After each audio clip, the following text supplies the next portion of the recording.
ఈ భారతదేశం మ్యాప్ లో గనక మీరు నిశితంగా కొంత జూమ్ చేసి గనక మీరు చూసినట్లయితే మిత్రులారా, దీంట్లో ఛత్తీస్గఢ్ కనబడుతుంది.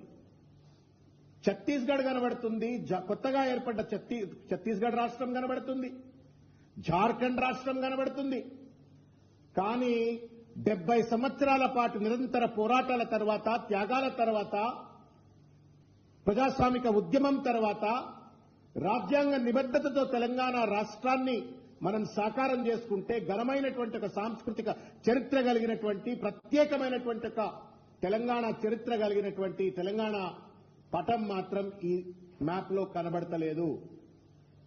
ఇచ్చేటాయనకు బుద్ధి లేదు, తీసుకునేటాయనకు కూడా బుద్ధి లేనట్టుగా స్పష్టంగా కనబడతా ఉంది. Is this not an insult to Telangana?